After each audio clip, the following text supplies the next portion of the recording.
E ele só está citando aqui que as cooperativas são novos mecanismos econômicos, novos atores de atuação, ele diz assim, é um novo paradigma. Então, até para você fechar esse raciocínio aqui, a gente partir para outra pergunta. Bom, para a cooperativa que eu estou te falando, é mais dentro de uma questão, social e a própria regulamento de mercado ela é muito mais complexa até para você poder estar atendendo. O que nós estamos falando é de empresas mais fáceis de você chegar a estar instalando. Agora, em relação à própria Unimed, eu tive uma experiência muito negativa em relação à questão da própria Unimed. Quando eu entrei na Unimed, eu entrei até por convite. Hoje em dia, para você entrar na Unimed em algumas cidades, o próprio médico chega a desembolsar R$30 mil para fazer parte de uma cooperativa médica, para depois receber ali uma consulta que o próprio pessoal acha que aquela consulta dali é suficiente para você chegar e ter a própria sobrevivência. Quando eu administrava a minha clínica e que houve a implantação do Plano Real, houve uma perda na tabela médica de mais ou menos uns 30% a 40%, se eu não me engano. E nós tivemos uma dificuldade muito grande em renegociar. E o plano de saúde, que era a cooperativa da Unimed, que é ligado aos próprios médicos, foi uma das mais difíceis que nós tivemos. A Unimed em São Paulo, a Unimed de São Paulo foi à falência por fraude dentro da própria Unimed, por desvio de dinheiro na construção do hospital e chegou a conta para que eu e meu sócio pagasse, porque a cooperativa não era para pessoa jurídica e sim para pessoa física. A minha conta era de R$35 mil e do meu sócio de R$35 mil. E nós fizemos uma negociação com a própria Unimed para estar pagando isso. Então tem que tomar um cuidado muito grande, certo? Porque quanto mais complexa e menos poder você tem na administração, certo, dessa empresa ou dessa cooperativa, mais você está a mercê, certo, dos erros administrativos que possam acontecer. Você estava falando antes, Hernandes, da questão das fases da Proex. Tem uma pergunta aqui da Sueli. Aliás, até antes de eu falar da pergunta do Sueli, o próprio Newton Bonfante do Rio Grande do Sul estava só destacando a questão do tempo que a sociedade leva para se firmar, e ele estava até comentando que ele compartilha dessa ideia aí, da experiência dele, da necessidade de pelo menos uns 2 anos, segundo ele, para isso acontecer. Mas com relação às fases da Proex, a Sueli, ela pergunta o seguinte, ela diz que tudo passa realmente pela organização e disciplina. Agora, quando você se perdeu no rumo e encontra-se em total dissonância material e da Proex, isso é uma pergunta de desafio, né? O que você sugere e passa como dica, principalmente estando na faixa dos 50 e 55 anos? Então, quer dizer, é a questão aí de adequação financeira ou de rumo de Proex nessa etapa da vida. Olha, a melhor coisa que a pessoa tem que fazer é o seguinte, você pega, vamos analisar como se fosse uma empresa. Você vai chegar e fazer um balanço da própria empresa. Aí, o que é que dá para salvar da empresa? E de onde é que eu posso recomeçar? É daqui. Então, não é a gente chegar, chorar o leite derramado e desistir e partir para a próxima. Esperar, né, a morte chegar e depois aí a gente pensar na próxima vida. Não. O que é que dá para eu fazer?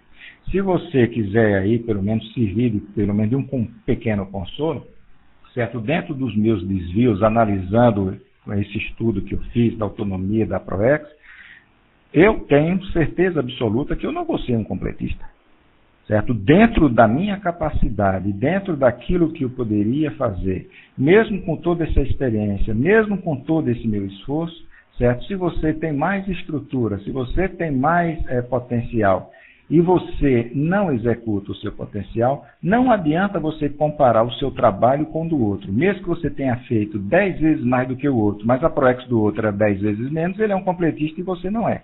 Certo? Então, eu sou um exemplo de que eu não serei um completista.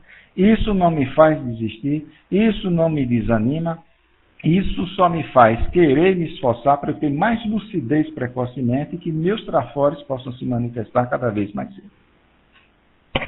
A outra questão foi o próprio professor Losch quem fez, com relação à sociedade, e acho que a própria pergunta final da Sueli foi nesse sentido, quer dizer, se você recomenda realmente a sociedade nesse modelo atual, e o Losch perguntou o que o professor acha sobre a empresa familiar, quer dizer, entre parênteses, que aí já é uma outra questão, né? A empresa familiar, ela é muito complicada, né?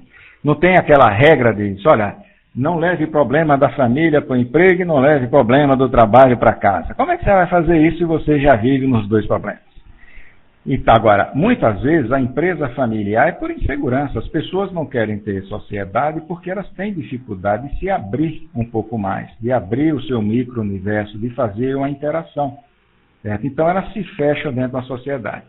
A maior complicação dentro da empresa familiar não são para os filhos, é para genro e para nora, certo? Quando entra, porque geralmente cria-se uma briga entre os irmãos e fica aquela disputa dos cunhados, das cunhadas dentro da própria empresa.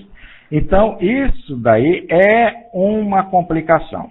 Eu considero a empresa familiar como um bigão empreendedor, certo? Então, é a extensão dali do próprio umbigo. Agora, você pode começar com a empresa familiar, pegar a experiência e dali você chegar e partir para uma outra, certo?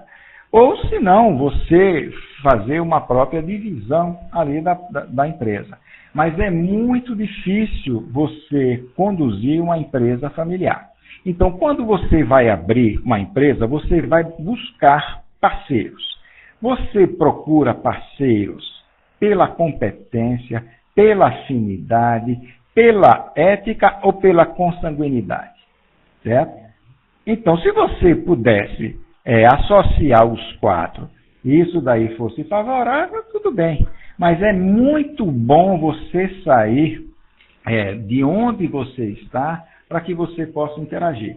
Quando você chega em casa, você simplesmente, você tem uma dupla, você se relaciona, você vai juntar duas famílias. Então, 3 filhos, aí já tem os próprios pais, aí vai ter os pais dos cônjuges. Isso daí vai fazendo o quê? Uma ampliação, aumentando a rede de convivência, certo? Claro que a dificuldade familiar ela é muito grande, mas não é porque é família, é pela proximidade. Certo? O dia a dia não é fácil. Isso daí na sociedade é a mesma coisa. E na sociedade vai ter um peso muito grande, porque na sociedade você ainda vai interagir com a família do seu sócio. Agora, se isso fosse um pepino muito grande, não existiria, certo? Essas empresas. Agora, a empresa familiar, ela pode muito bem ser sadia. Mas a maior parte dos meus colegas que faziam consultoria para a empresa, quando a empresa era familiar, eles tinham muito mais dificuldade de implantar aquilo que eles tinham necessidade, identificavam como necessidade, quando a empresa não era familiar. Esse assunto veio à tona até quando a gente falou da questão do tempo, né? Da necessidade de a gente ter a conciliação do tempo disponível para o trabalho e também para a questão do voluntariado. Quer dizer, isso significa que a sociedade não seria não diria o único caminho, mas o caminho mais recomendado, exatamente o que você está falando, né? Porque a própria Sueli acho que fez a pergunta nesse sentido, se você recomenda então a sociedade. Então isso significa que isso é uma alternativa. Agora, se a pessoa tiver condições de desenvolver alguma profissão sadia em que ela consiga fazer essa conciliação, quer dizer, isso já não seria necessário, é isso? Se a pessoa chega, ela tem um emprego, ela tem a disponibilidade, ela consegue, pelo menos, associar a ProEx dela com o trabalho dela, mesmo ela tendo sendo funcionária pública, seja o que for, certo? Tendo o próprio emprego, trabalhando 14 horas por dia, não tem problema nenhum. O que a gente está vendo e está assistindo e está mais próximo, porque eu pelo menos já administro a empresa conscienciológica há 10 anos, instituição conscienciológica há 10 anos, é a dificuldade que os voluntários têm de associar o tempo de voluntariado dele, a disponibilidade de tempo com a vida particular. Porque geralmente numa empresa você trabalha, teoricamente, 8 horas. Eu não conheço ninguém que chega e trabalha entre tal hora e sai a tal hora. Certo? A maior parte dessas pessoas que trabalham para empresas que não sejam estatais, esse pessoal trabalha em média 10 horas. Certo? Essas pessoas trabalhando 10 horas, na hora que ela vai sair do trabalho para se dedicar a um voluntariado, fisicamente ela já está comprometida. Certo? E ela tem que preservar, ela tem que priorizar a própria sobrevivência dela, que é o trabalho.